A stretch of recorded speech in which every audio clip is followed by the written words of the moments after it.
Hello, fellow Earthlings, planet-positive people. Welcome to the Eco Fix, the show where I tell you about everything from common sense, simple fixes to high-tech innovations that will reverse runaway problems like climate change and the marine plastic pollution crisis.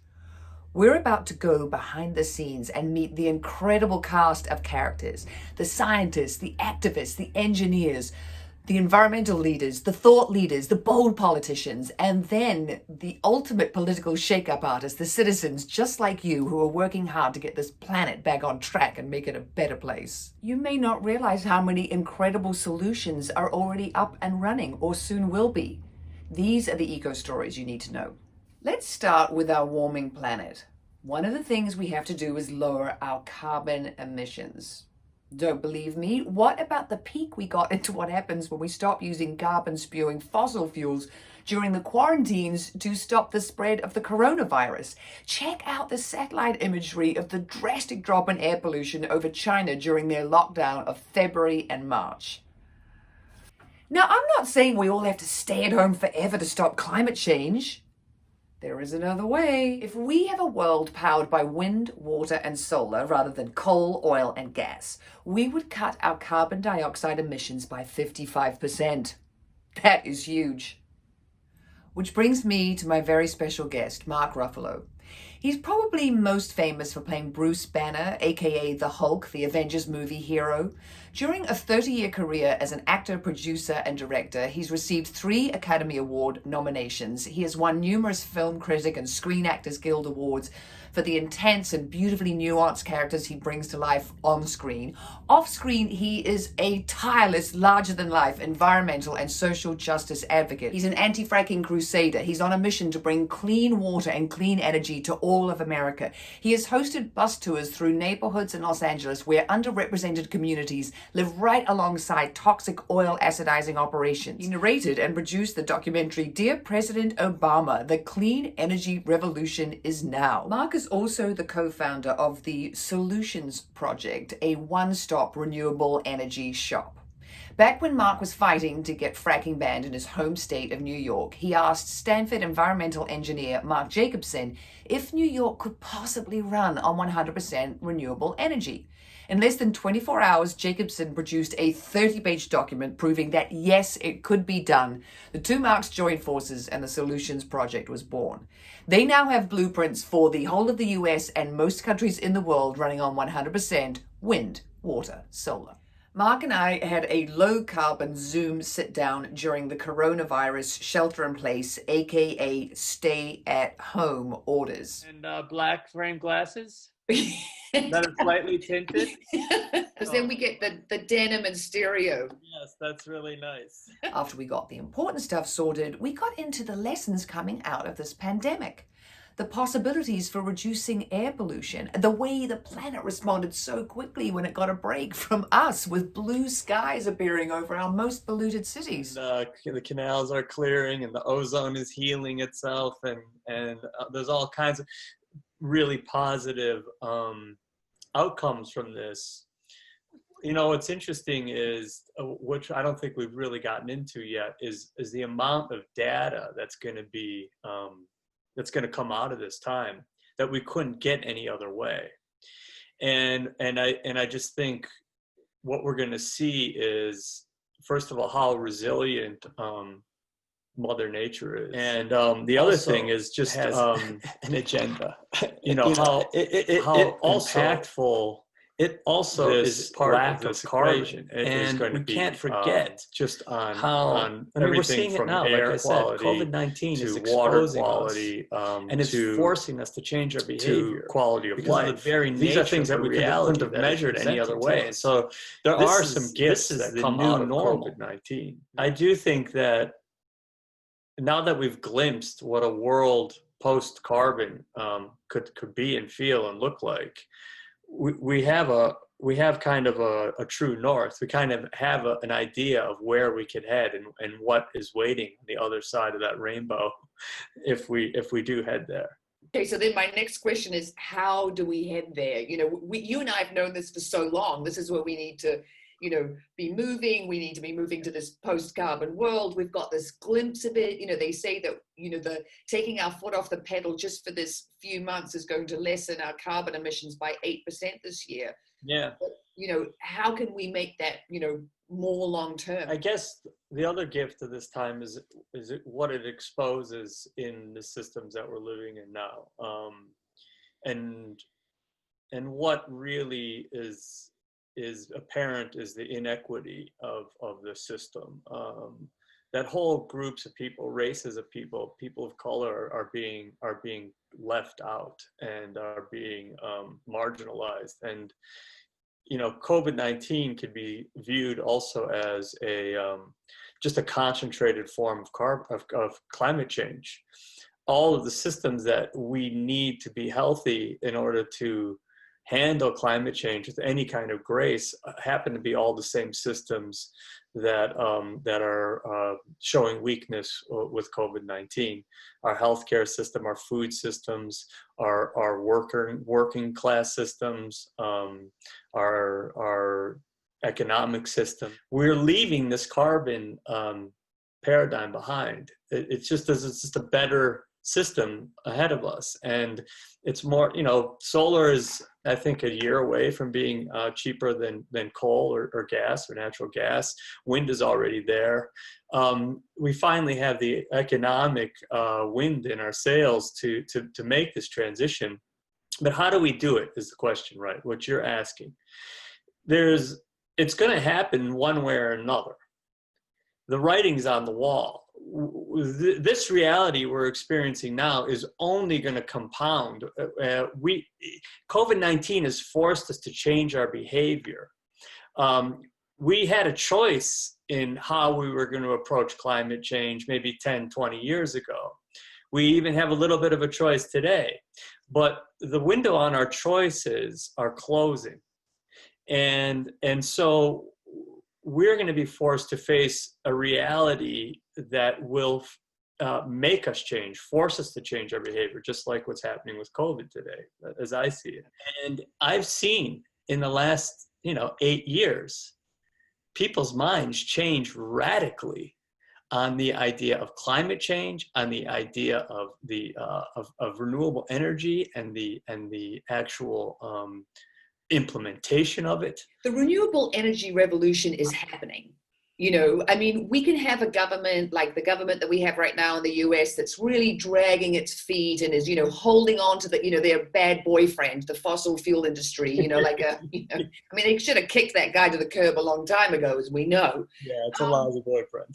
Is it always going to be on civil society to keep pushing our leaders to be doing the right things? Hasn't it always been? Even like in New York State, Governor Cuomo was well down the road of fracking New York State, and we used the stick and the carrot. I've really come to admire the guy because he turned it around. He was a full-on fossil fuel guy. He believed that's where the jobs were for the state. He believed that's where income for the state was, and we put in front of him Mark Jacobson's plan to take New York State to 100% renewable energy. We bird-dogged him. We made his life uncomfortable. Well, at the same time, we were always offering a graceful exit that would be better for the New York State economy and better for the resiliency of New York State. And we had some help by Mother Nature, and that was a wake-up call. Mother Nature forced us to face a reality that we were in denial of. And then once that reality showed itself, we had to change our behavior. And now this governor is taking New York State to 100% renewable energy faster than anybody else. And that was the whole principle of the Solutions Project. That's why it was called Solutions. It was to offer a science-based, economy-based, community-based anecdote to the problems that we're facing with climate change and fossil fuel production. I tell people about the Solutions Project all the time, because when I heard Mark talk at UCLA once, and he said, look, I've got these blueprints for how the whole world, we switch to, wind, water, solar. And I'm like, okay, this is like a magic trick this guy's got for, the renewable energy revolution. But when he said, if we put solar panels on all existing roofs, not build new buildings, but just all existing roofs, that would be 11% of the world's electricity generated like that. Listen, when we started the Solution Project, it wasn't that long ago that we were being laughed out of the room of every major green organization, NRDC, Sierra Club. People just thought we were crazy. There was no imagination in the world that we would ever see a time in our lifetimes where we were able to move off of fossil fuels, either because of the politics or just because people's ignorance to the issue. And I guess that's what the Solutions Project was really about, was creating a space of possibility using science, because we all felt it, and anyone who's been fighting for this for the last 30 years and saw climate change on the horizon, all knew we had to make this transition, but no one believed it was possible. And there wasn't enough science backing it up. And economically, we just weren't in the right place, but now we are. You're feeling like we're close to some sort of tipping point, and that COVID could kind of tip us over because, if not now, when, and the when is here? I do. I think this is an assist, and we have to start imagining that, the beauty of this new world we're talking about. We actually don't have to imagine it. We get to see it in real time. We get to see Los Angeles's air clean up and stay that way for, 2 months. We get to see Delhi clean up. We get to see the swans and the animals and the fish come back into the canals of Venice. We get to see that we don't have to have this busyness. We can enjoy our families and the quality of our lives without all of this. I'm never going to do disposable travel again. We have this technology. It works fucking great. Okay. I don't have to go to LA for a meeting. I don't want to get in a plane. We have proof of concept that we can live this way, and we're actually living better. Now the question is making sure that we all get to enjoy this, and not just a few of us. But there's more, like Mark Jacobson's work on the jobs. We're going to create 5 million more jobs than we lose by transitioning away from fossil fuels. I don't think people get how great renewable energy is going to be for us on so many different levels. I agree, which is why we have you, Belinda, because you're going to tell these stories, and that's why you have this show, and that's why the show is important. I watch your stuff. Your take is the possibility, and that's what life is possibility. And so that's the story you're telling, and you got a big job ahead of you. And I'm happy to assist you. Thank you so much. You're amazing. Keep it up, Belinda. You're amazing. Thank you for all that you do, Mark. You too, pal. Really. Okay. All right. Love your shirt. Right back at you.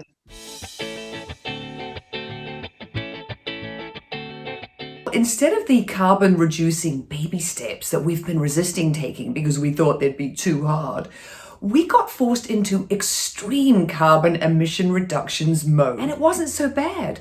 We learned to socialize and do our work via Zoom. We had a really nice time staying close to home and being with our kids, mostly. What about for those of us who commute? The huge benefits. No jet lag, thousands of hours of productive work time and precious family time all gained back.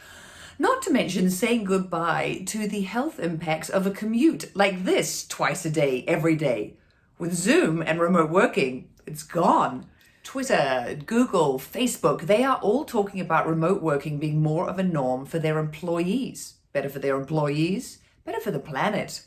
The European Union is investing heavily in the green sector as part of their coronavirus recovery economic planning. There are also cities that are so thrilled with their blue, clean skies that they are putting in more bike paths and bike-friendly commuter systems. They're Copenhagenizing. The renewable energy solution is more than just a possibility. Solar generation has increased by 5,000% in the past decade. There is enough wind in Texas, Kansas, and North Dakota to power the continental US from coast to coast. There's a Green New Deal to be voted on in November. These three dynamos will be serving on the Sanders-Biden Climate Task Force.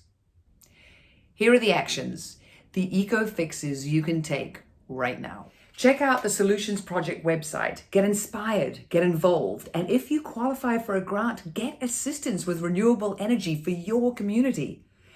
Check out the best Green New Deal candidates to back in the upcoming election on the Sunrise Movement's website. Find a renewable energy nonprofit that needs volunteers and assistance like Grid Alternatives. So this is the Eco Fix shot during quarantine. Once we're allowed to roam about freely again, I'm on my way to Stanford to talk to Mark Jacobson. And I'll go deeper on what a more sustainable relationship with plastic looks like, with comedian, actress, producer, published author, and the first Latina to have her own primetime TV show, Cristela Alonso, who's also an eco-nerd and a wannabe astronaut. Check out her NASA leisure wear. Cristela challenges the very idea of single use. So we're doing a park-up, kind of cop and informant style, except today we've got a NASA astronaut and me. I used to always say that poor people were the first persons to recycle because we out of necessity. The word disposable is just a suggestion. Everything that people say is disposable is not disposable. My family used plastic, like styrofoam plates, like they were real plates, so we would eat and then we would wash it and then boom, we had more plates, So then I moved to Los Angeles. You go to a grocery store and the grocery store will get an orange and peel it for you and then put it in a plastic container because God knows we don't have the time to peel. I mean,